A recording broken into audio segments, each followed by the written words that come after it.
Bismillahirrahmanirrahim. Assalamualaikum warahmatullahi wabarakatuh. Al-Fatihah ila ma'izidina hadidina kibiyahina Rasulullah Muhammad wa ala alihi wa ala alihi wa sahbihi inna wa ya'ala al-ladhi wa ya'ala al-masrahih wa al-alihi wa al-alihi wa al-alihi bidini wa dunya wa al-akhirah ya jurnal bin jurnal ya jurnal ya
sudah kita bahas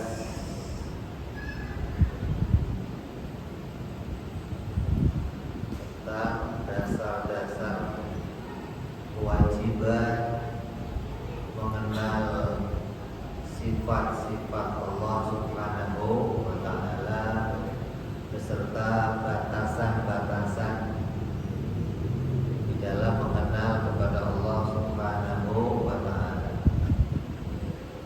Itu diwajibkan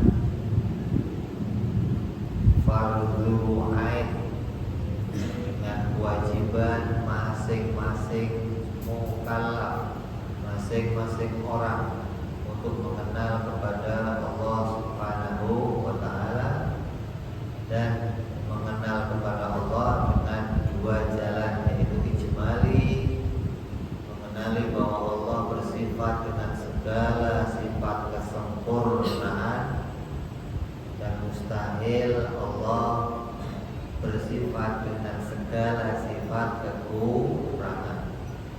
Juga wajib mengenal Allah secara tafsil, yaitu 20 sifat yang wajib bagi Allah dan 20 sifat yang menjadi lawannya yang mustahil bagi Allah beserta perkara yang jaiz bagi Allah disertai dalil-dalilnya, dan wajib mengetahui dalil cukup secara ijmal. Begitu pula tentang sifat-sifat para rasul alaihi wassalatu wassalam yang wajib dan mustahil serta jaiz. Jadi kalau kita mau mengkaji ilmu tauhid, kamu boleh mengkaji lewat guru mana saja, menggunakan kitab apa saja. Yang penting jalan yang harus kamu perdomani dalam mengaji tauhid harus melalui wajib, mustahil, jaiz. Kalau pengaji tauhid nggak lewat cara ini, pasti pakai caranya supranatural, pasti caranya gaib, pasti caranya cara ilhami, yang hasil dari apa yang ditemunya tidak bisa kita buktikan kebenarannya. Tapi ketika kita ngaji tauhid dengan metode ini, kebenarannya bisa kita verifikasi, kebenarannya bisa kita buktikan. Selain cara ini, mungkin nggak ada cara yang benar, mungkin kalau cocok dengan ini. Kalau nggak cocok dengan ini, ya pasti salah. Jadi jalannya untuk ngaji tauhid mengenal Allah hanya dengan jalan metode pembelajaran lewat hukum akal, yaitu wajib, mustahil, dan jaiz. Kita masuk kepada wa ma qamatil adillatul aqliyatu awil aqliyah ala tafsilan yajibu ma'rifatuhu tafsilan wa ishruna sifat wa adaduna.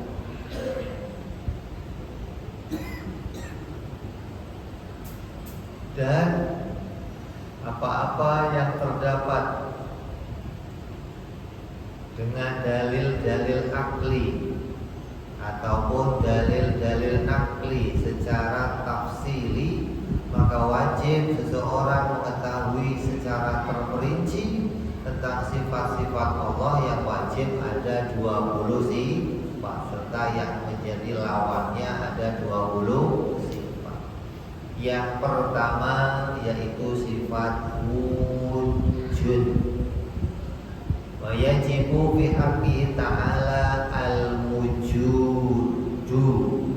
Wajib Allah bersifat ada. Ada itu, wujud itu bahasa Arab, bahasa Indonesianya artinya ada. Bahasa Jawanya ono. Bahasa Sundanya ayah.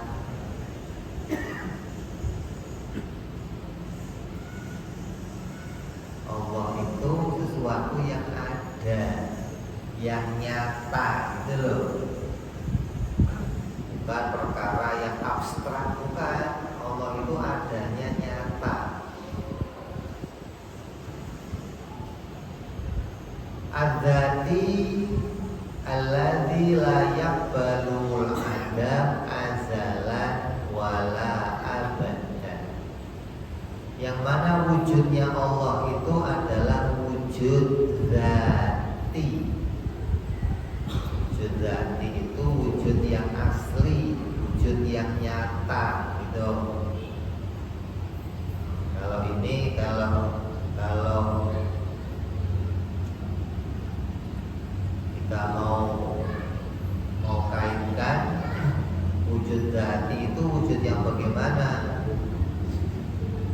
Wujud yang mana zatnya Allah itu adalah zat yang tidak menerima ketiadaan azalan wala abad. tidak menerima ketiadaan sebelumnya dan untuk selama-lamanya. Allah wajib ada. Artinya wajib ada adalah bahwa wujudnya Allah itu adalah sifat. Sifat bagi zat yang tidak pernah menerima tiada tanpa ada awal dan akhir. Jadi kalau kita mau mengetahui wujud itu apa, wujud itu ya sifat. Ini saya ada meja ini, ada masjid ini, ada matahari, ada itu apa? Ada itu sifat.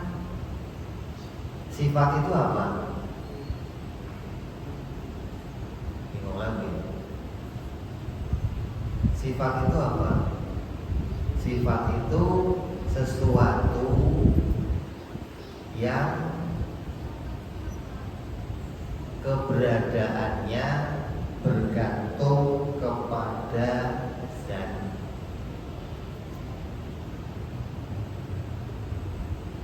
Apa contohnya ini? Ini botol. Botol ini disebut namanya zat. Itu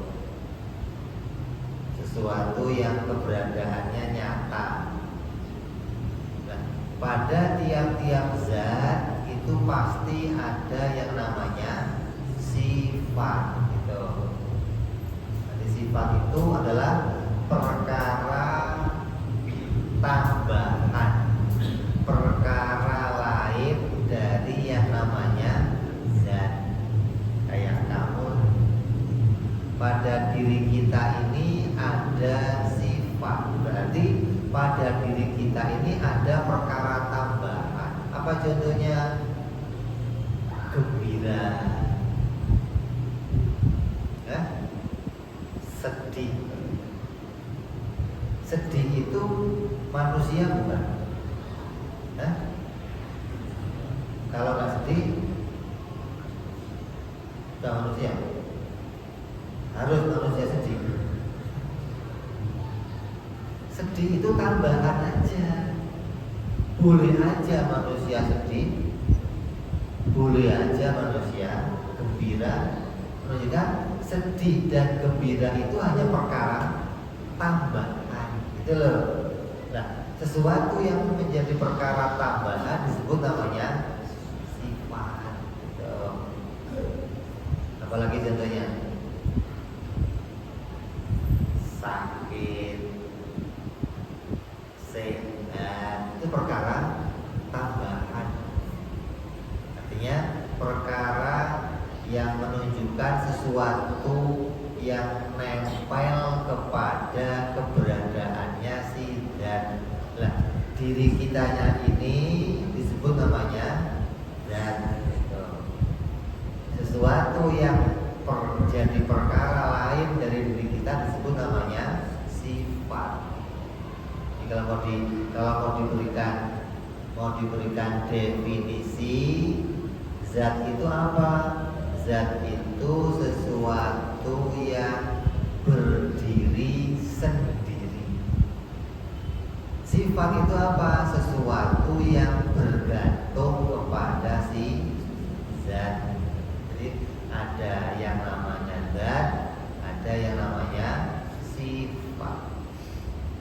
Manusia, meja, bangunan masjid, matahari, itu isinya ada dua, ada zatnya dan ada sifatnya. Kalau kamu selama ini pahamnya yang namanya sifat itu apa? Pemarah, ya. Nah, sifatnya apa? Pemarah, pendiam, pemalu. Itu namanya apa?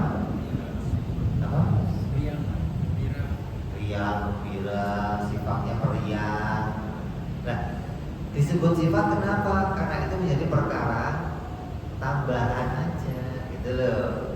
Tambahan dari adanya si wujud atau si zat. Zat itu pokoknya namanya loh. Kalau mau digambarkan pohon, ada batang, ada daun. Yang jadi pokok mana? Ya batangnya itu. Ini gambarannya. Jadi pada dirinya sesuatu itu ada yang namanya zat, ada yang namanya sifat. Lah ada itu termasuk kelompok dari sifat, gitu loh. Meja ini ada, berarti adanya meja ini termasuk kelompok namanya sifat.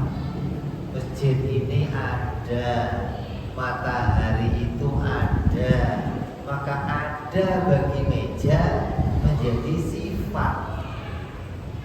Ada bagi kita manusia menjadi sifat. Sifat apa? Sifatnya zat. Zatnya mana? Meja. Sifatnya ada.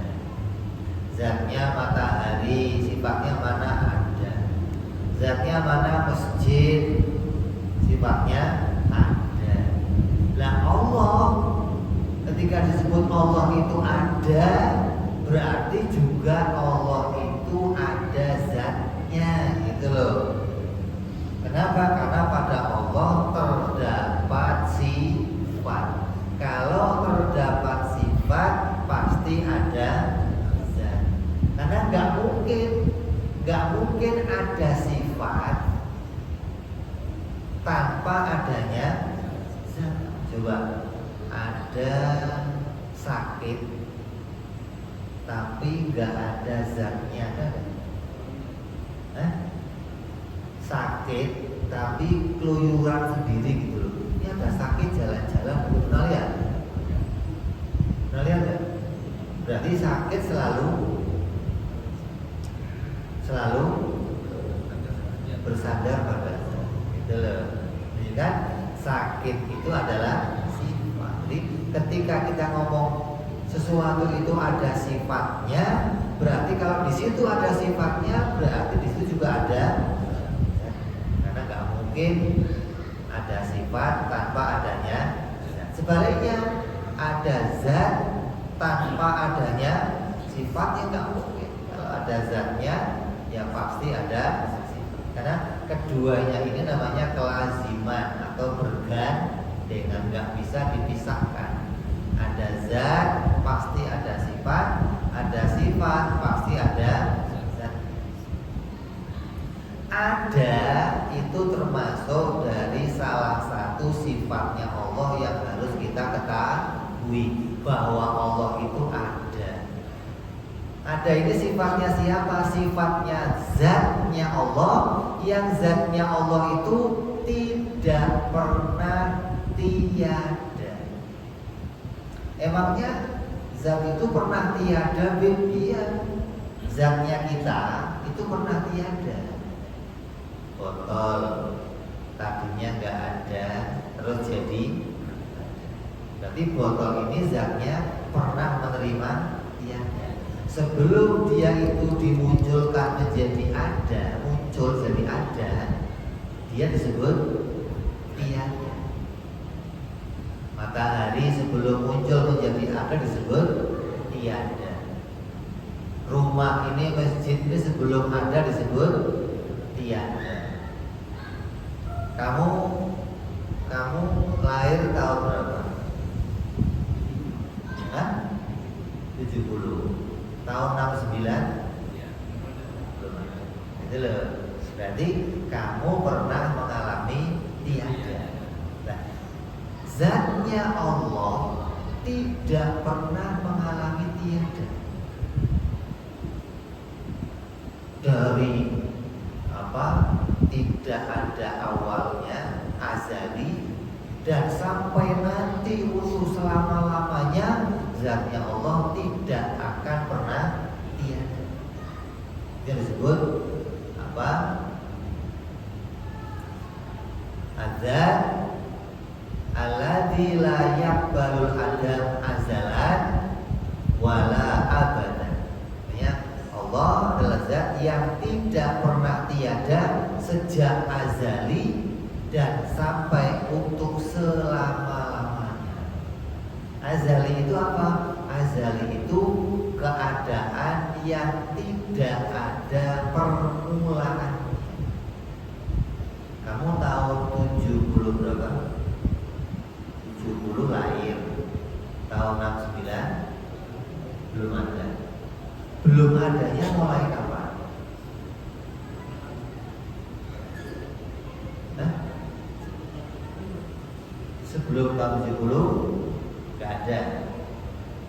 Itu mulai kapan nggak adanya? Tahun 1000? Hah? Tahun 1000 ada nggak? Nggak ada. Tahun 500? Tahun 100? Sebelumnya? Sebelumnya lagi? Mulai kapan nggak ada? Nggak ada mulainya.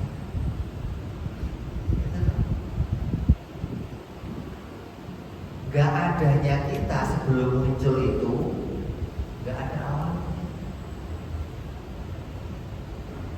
Itu disebut namanya azali, gitu loh. Sesuatu yang gak ada permulaan. Bukan, oh saya itu ya mulai gak ada tahun 0, mulai gak ada. Nah sebelumnya ada, ya gak ada juga. Berarti sebelum itu kita juga ada. Nah, nggak ada yang keadaannya begitu disebut namanya azali. Gitu loh. Nggak ada permulaan. Nah, Allah adanya Allah itu azali. Tidak ada permulaannya. Gitu loh. Dari dulu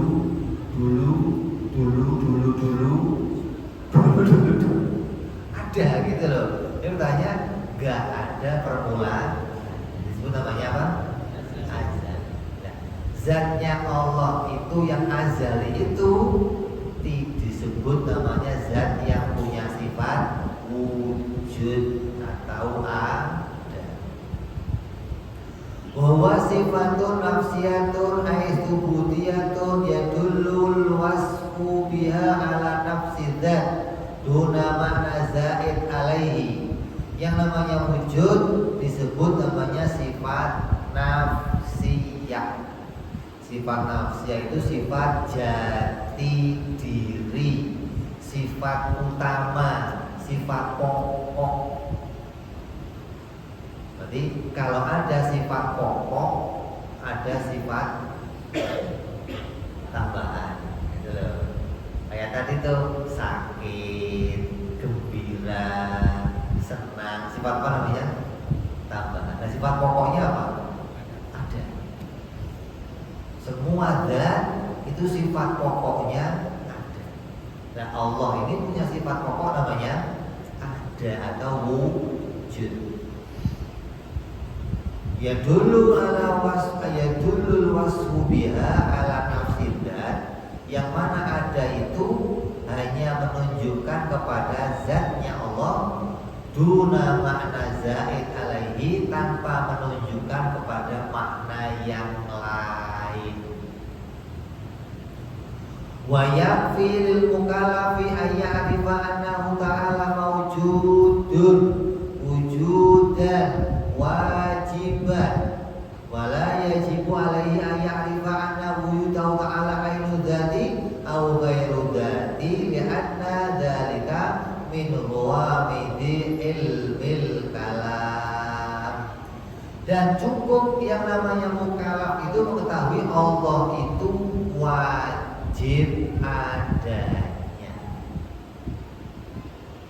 Kalau kamu mau mengenal Allah tidak dengan jalur wajib, mustahil, jaiz, nanti akan kenal Allah dengan cara yang repot. Matahari ada, kamu ada, masjid ada, Allah bedanya apa?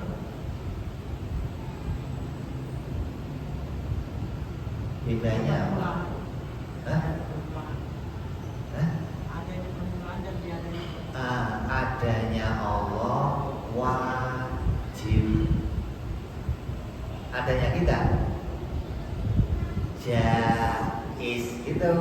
Makanya mengenal Allah itu nggak bisa lepas dari hukum wajib, mustahil, jaiz gitu loh.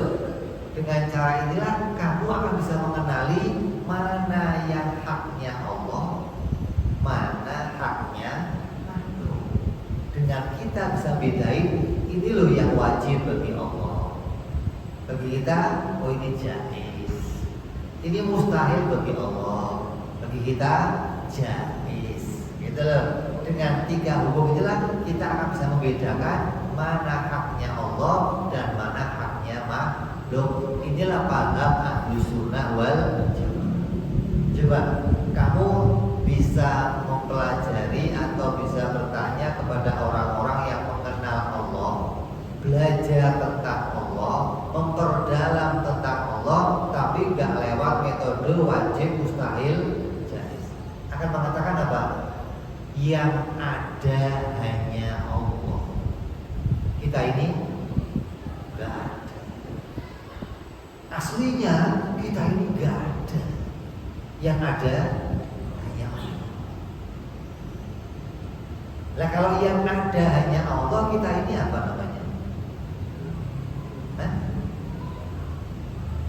Bayangan. Hah? Kita ini apa namanya? Jadi ada paham yang namanya paham wahdatul wujud yang mengatakan Tuhan itu menyatu dengan makhluk.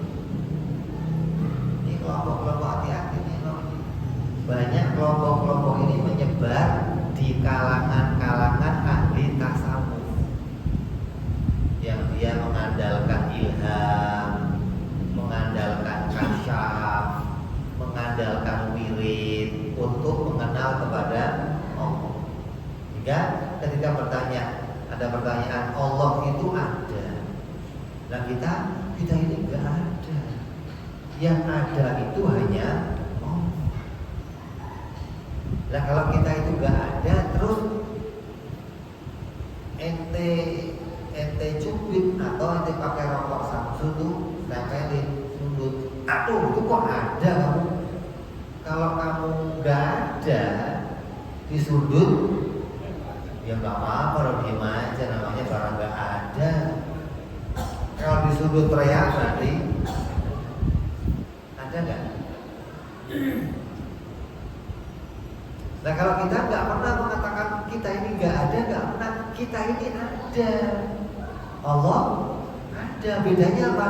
Allah itu adanya wajib, itu loh. Kita adanya jaiz, itu hukum yang nyata, gitu loh. Jaiz itu apa? Tadinya nggak ada, kemudian jadi ada, gitu loh. Sesuatu yang tadinya pernah nggak ada, kemudian jadi ada, disebut adanya jaiz. Sesuatu yang tidak pernah mengalami tiada disebut namanya wajib. Itu jadi wajib itu menurut hukum akal apa? Sesuatu yang tidak pernah tiada, namanya apa? Wajib. Nah, sesuatu yang pernah tiada kemudian jadi ada namanya jaiz.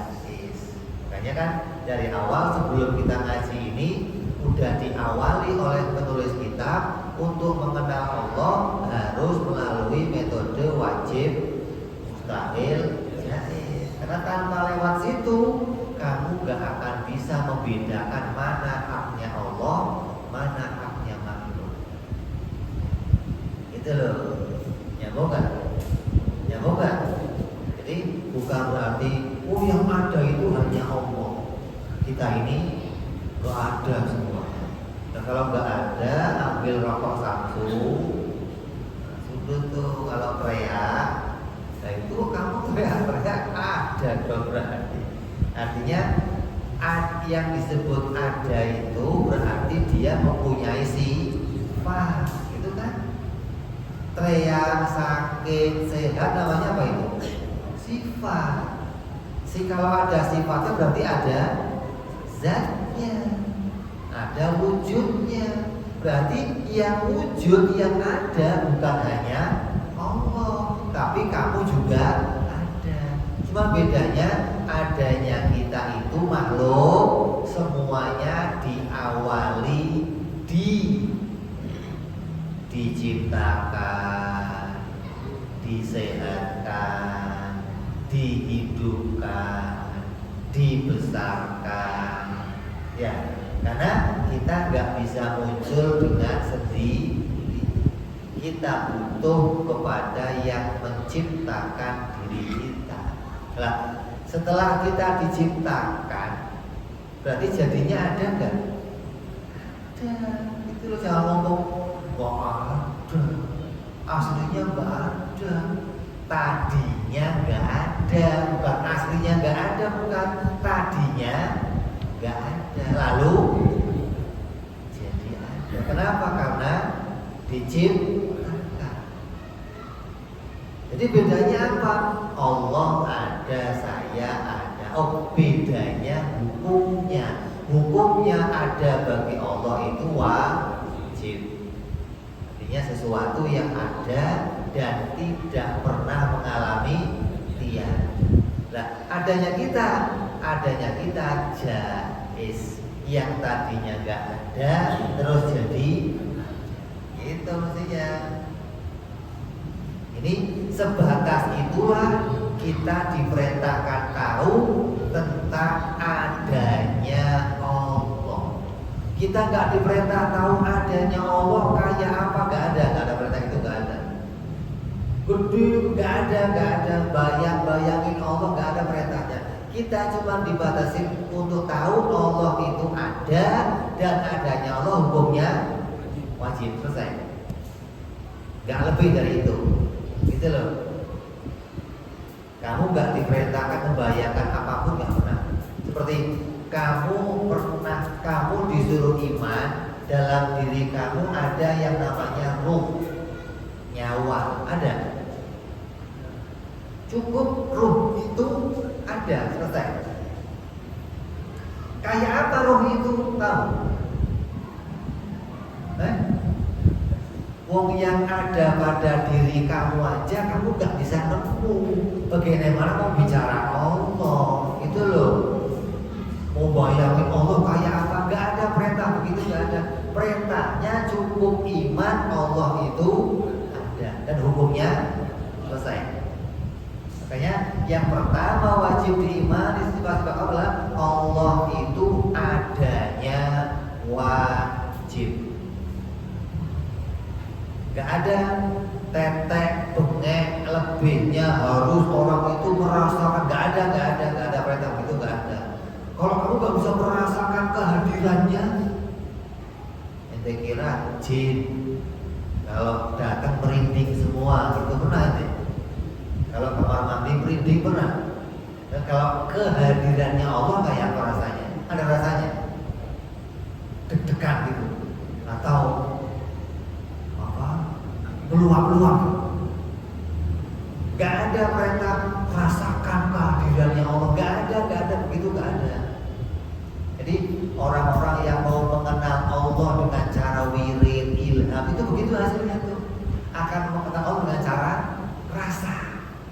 Lah, yang namanya rasa itu gak bisa dibuktikan. Apa kalau merinding itu pasti ada jin?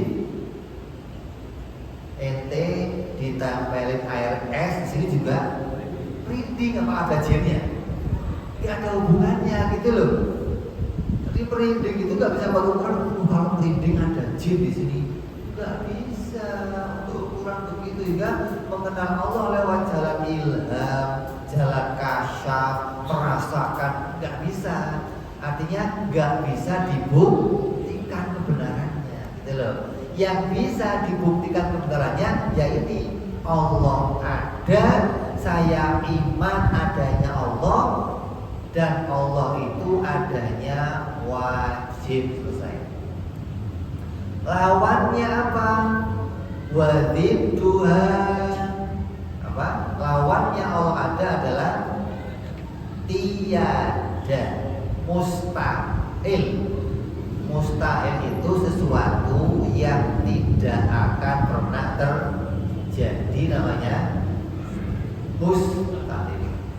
Allah itu mustahil, adanya pernah mengalami tiada, gitu loh. Kalau adanya Allah pernah mengalami tiada, maka hukum ketiadaannya Allah itu hukumnya apa? Mustahil, sesuatu yang tidak akan pernah terjadi. Lah kalau kita mengalami tiada, hukumnya apa? Jadi boleh-boleh saja. Tadinya nggak ada, jadi ada. Terus tiada lagi ya boleh, itu kan?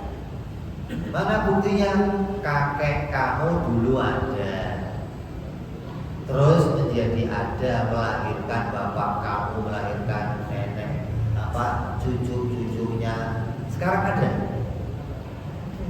Jadi boleh saja kita itu mengalami tiada, awalnya yang boleh tiada, akhirnya boleh tiada. Bagi Allah nggak ada.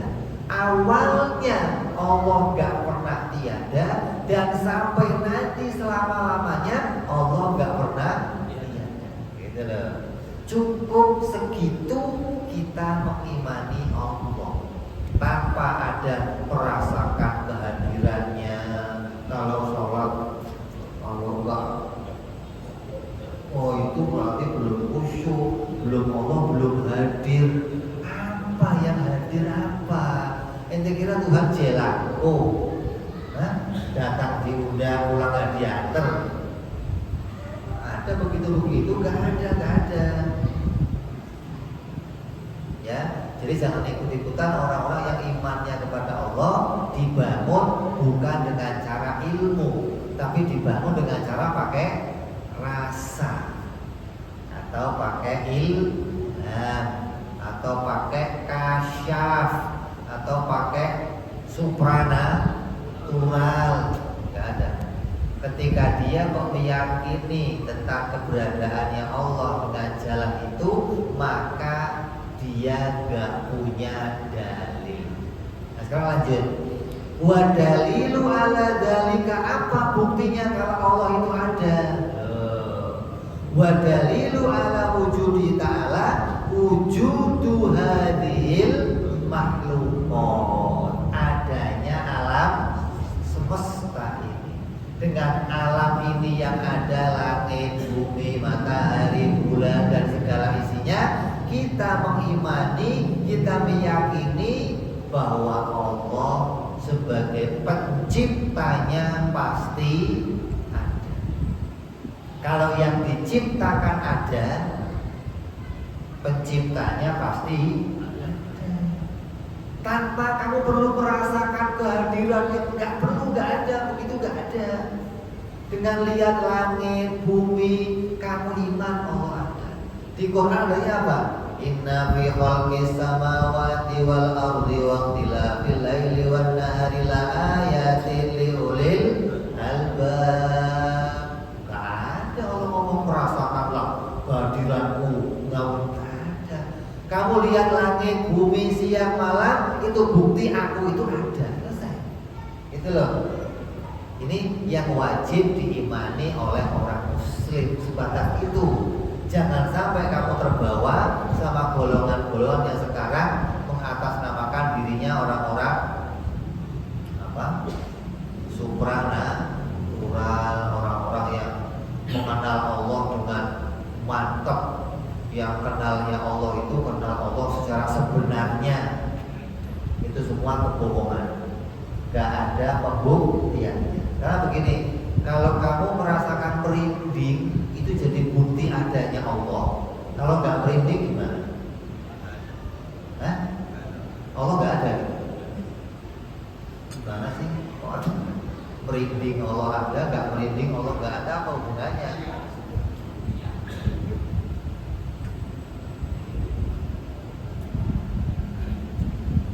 Kaifa wa kaifiyatu tartibi iqamati dalil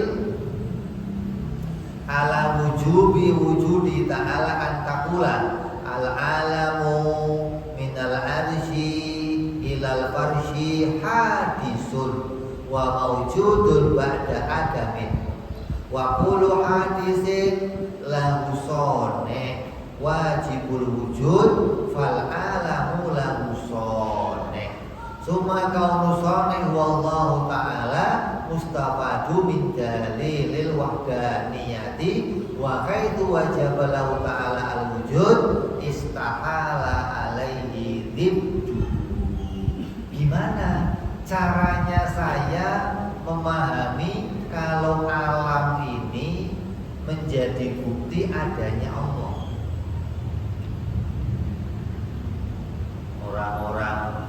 Orang-orang Badui. Tahu orang Badui tahu? Badui itu orang Arab apa?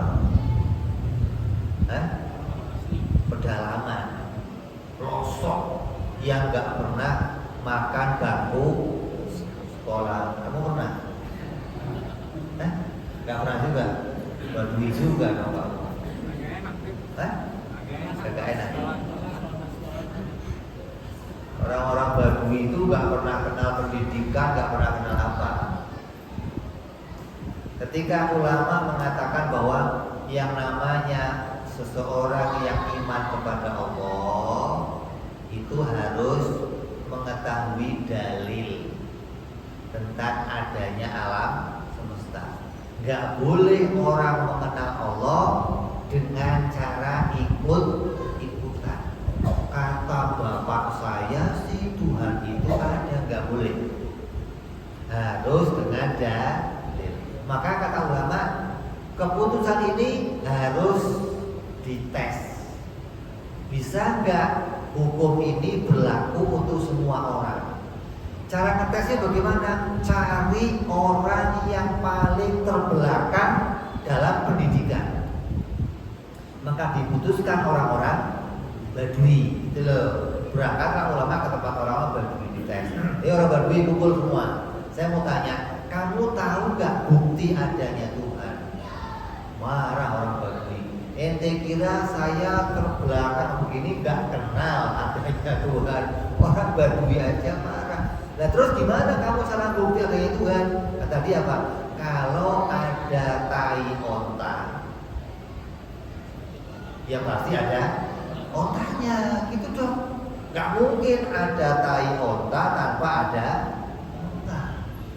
Kalau ada jejak telapak kaki di padang pasir, ya berarti ada yang lewat.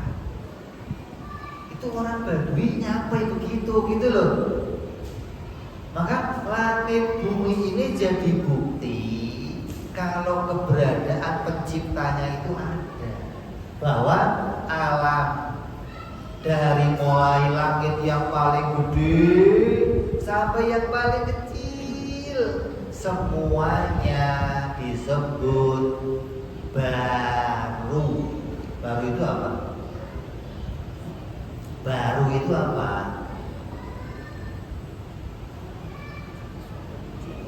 Baru sesuatu yang tadinya nggak ada, lalu muncul menjadi ada. Itu namanya barang. Itu. Semua yang ada di jagat ini semuanya baru. Itu dari mulai langit, matahari yang paling gede, singgasananya Allah, Arsy, surga, neraka, malaikat, jin, kuntilanak, demit, kuntul, baris, semuanya gak ada yang gak baru, gak ada. Artinya sebelum langit semuanya diciptakan, berarti yang ada siapa? Yang ada siapa? Hanya Allah. Itu mestinya. Gak ada lainnya, gak ada. Nah, dari ketiadaan semuanya itulah Allah kemudian memunculkan apa yang sekarang kamu lihat menjadi ada. Gitu loh. Langit dibikin, matahari dibikin, bulan dibikin, bintang dibikin. Semua yang sekarang ada ini itu semua hasil ciptaannya Allah. Disebut namanya barang apa? Baru. Tadinya pernah gak ada, lalu menjadi ada. Lah barang yang baru ini, semua barang yang baru ini gak mungkin nongol sendiri. Ngetesnya bagaimana? Tanya lagi sama orang Badui. Badui, mungkin gak kalau ada tai onta tapi gak ada ontanya? Ya gak mungkin. Kalau ada tai onta gak ada ontanya, berarti tai onta muncul. Nah yang berak siapa, kata dia. Kok tahu-tahu ada tainya tapi gak ada yang itu loh. Kalau ada jejak telapak kaki di padang pasir tapi gak ada yang lewat, yang gak mungkin jejak ini muncul sendiri. Gitu loh. Ini orang yang paling terbelakang pendidikannya aja bisa punya pemikiran. Lah ente orang kota kok gak bisa mikir begitu. Lu di pedalaman aja lah hidupnya lah, biar pinter lah. Di kota malah goblok. Jika orang pedalaman aja pinter begitu, apalagi orang kota, itu mestinya dong. Ini yang kota goblok, yang pedalaman pinter, ini gak kebalik apa gimana?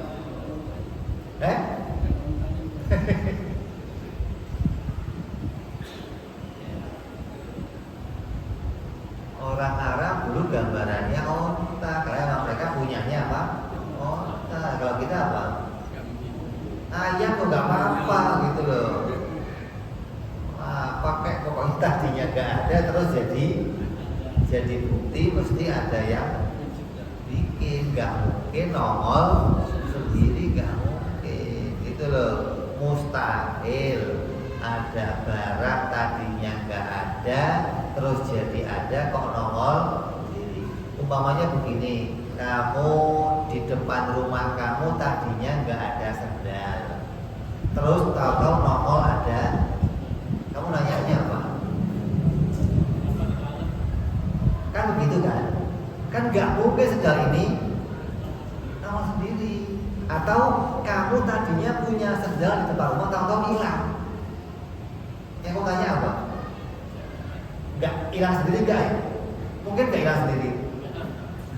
Enggak, sudah saya mah mungkin kok hilangnya sendiri.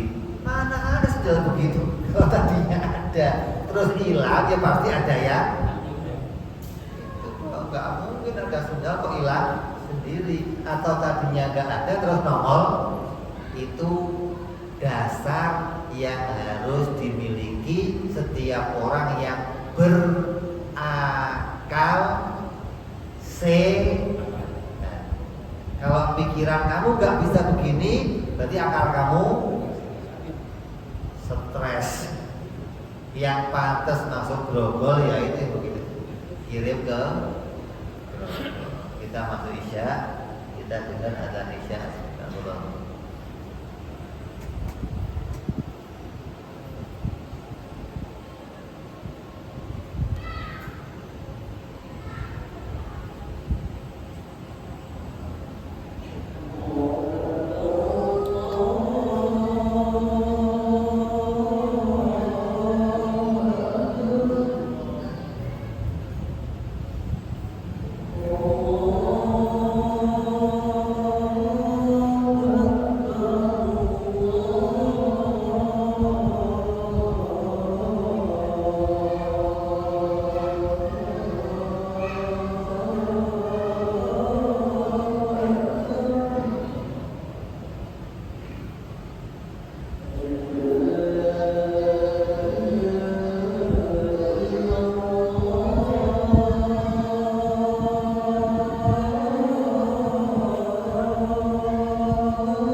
fadilah wa syarafa wa darajatan 'inda rabbi wa badal maqam al-mahmud alladhi wa'ada ya arhamar rahimin rabbi ighfir li wa li walidi ya rabbi ighfir li wa li walidi ya rabbi ighfir li wa li walidi ya Allah rabbi ighfir li wa li walidi ya rabbi ighfir li wa li walidi warhamhuma kama rabbayana shaghira Allahumma barik lana wa fi auladina wa hafadhum wa la tadurruhum warzuqna birrahum wa bi qabli ta'atik Allahumma barik lana wa lahum fil hal wal ma'al wal yalbiyaika bil mut'al wa sallallahu ala sayyidina Muhammadin wa ala alihi wa sahbihi wasallam walhamdulillahi rabbil alamin.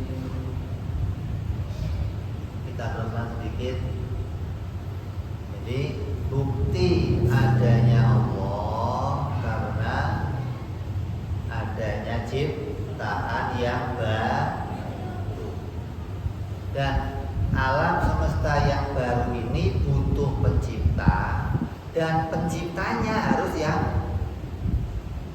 yang wajib ada gitu. Kalau penciptanya alam sama-sama baru gimana?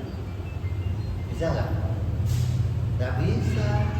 Dia aja butuh diciptakan, masa dia bisa nyiptain saya? Gitu loh. Yang bisa menciptakan alam ini sesuatu yang wajib ada. Maka yang wajib adanya itu hanya Allah.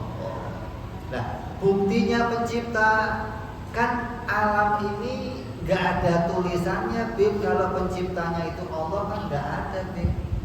Kalau botol ini ada nih, bikinan PT apa ada ya? Di pantat kamu ada nggak tulisannya apa nih? Ada?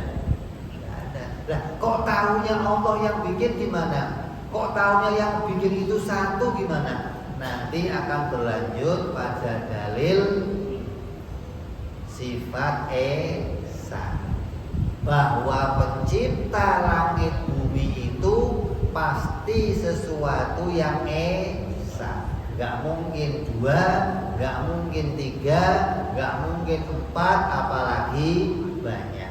Pencipta langit bumi pasti hanya satu.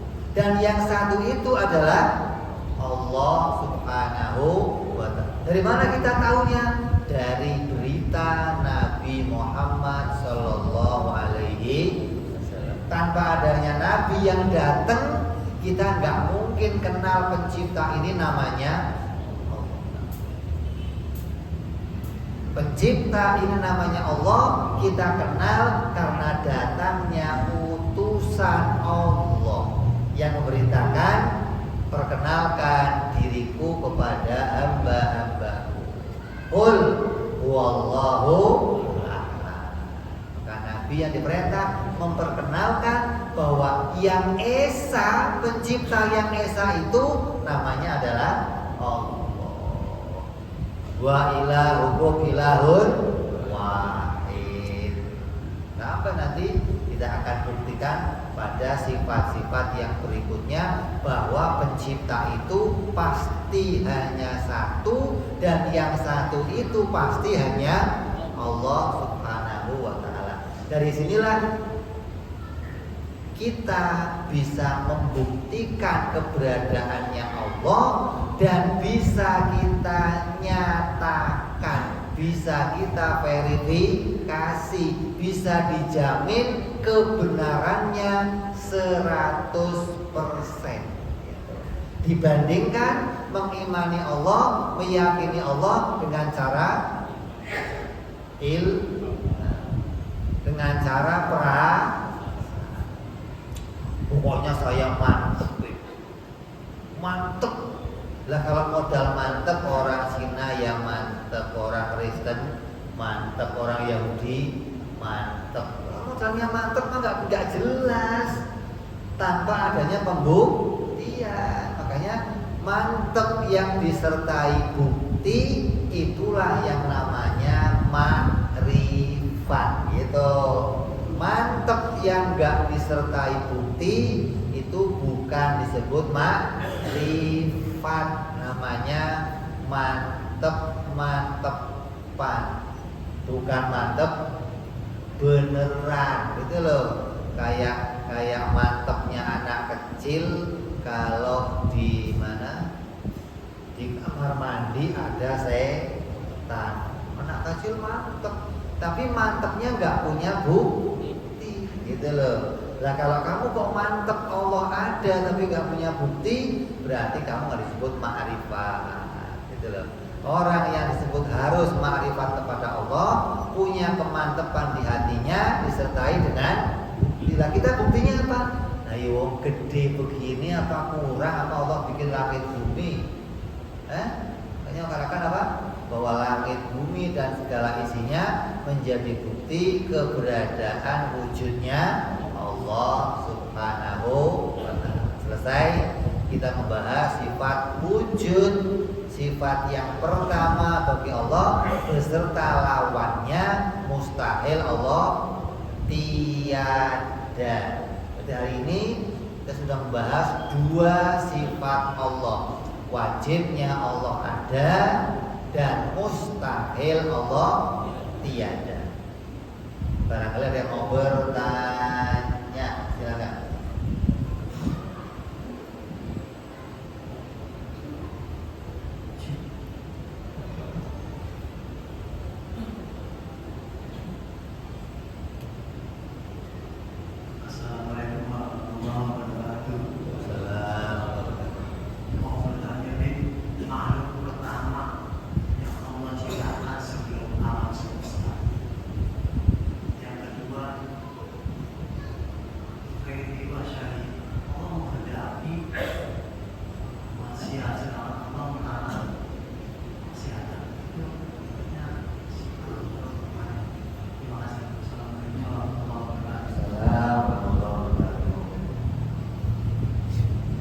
Makhluk yang pertama diciptakan oleh Allah.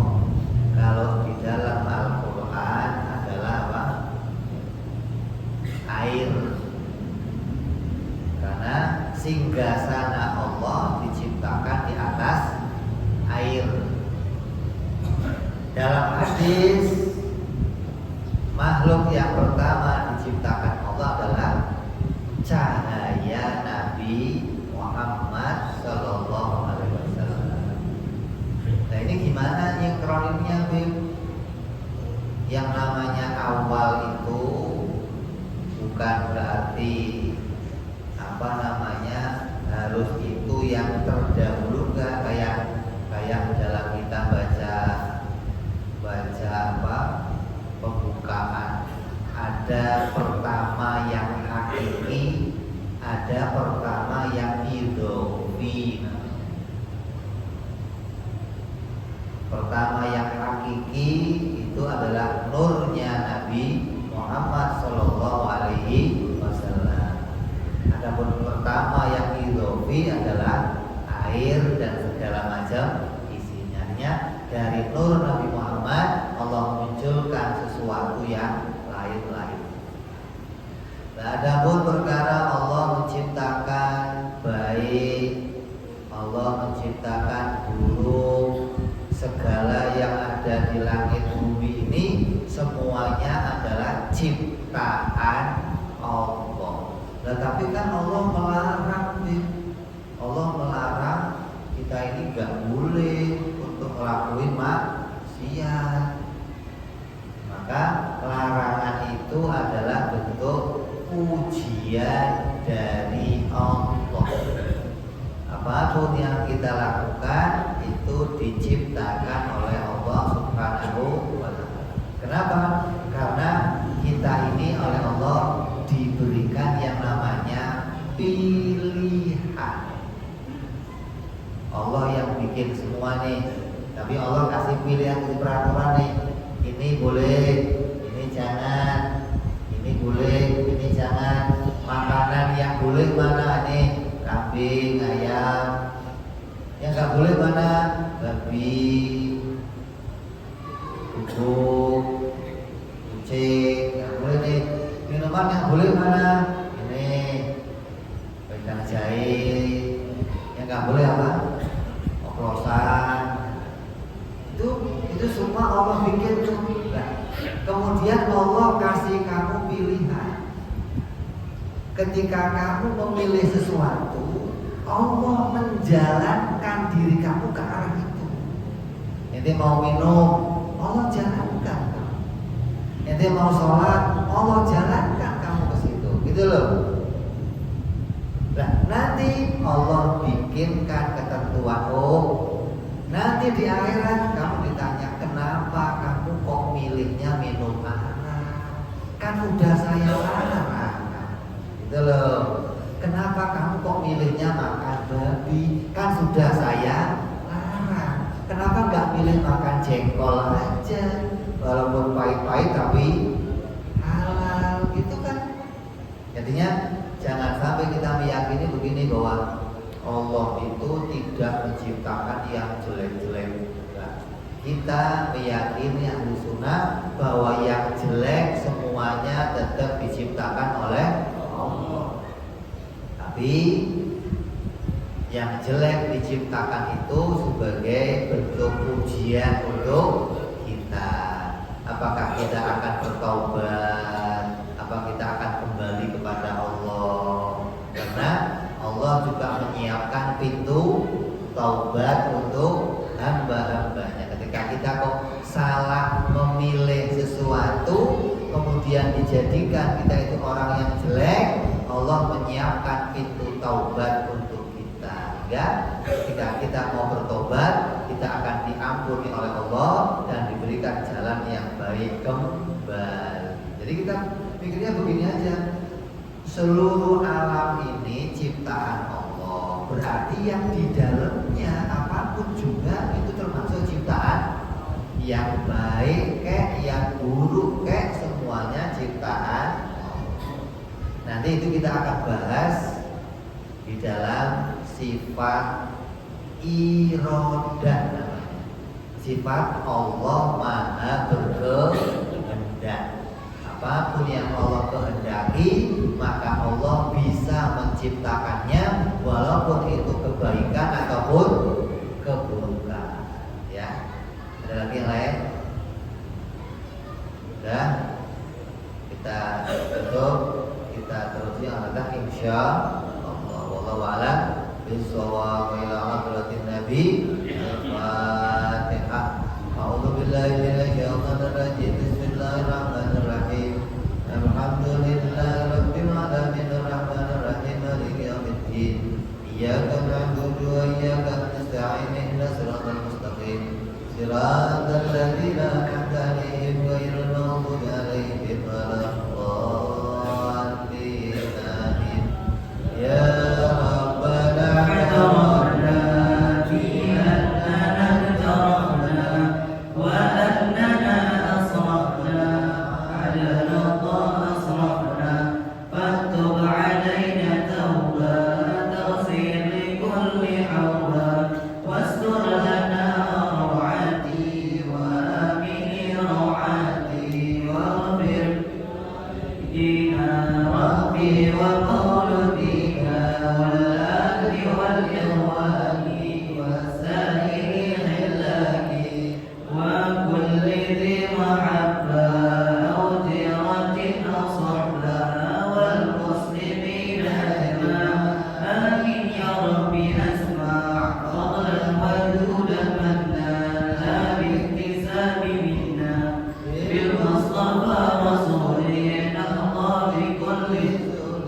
صلى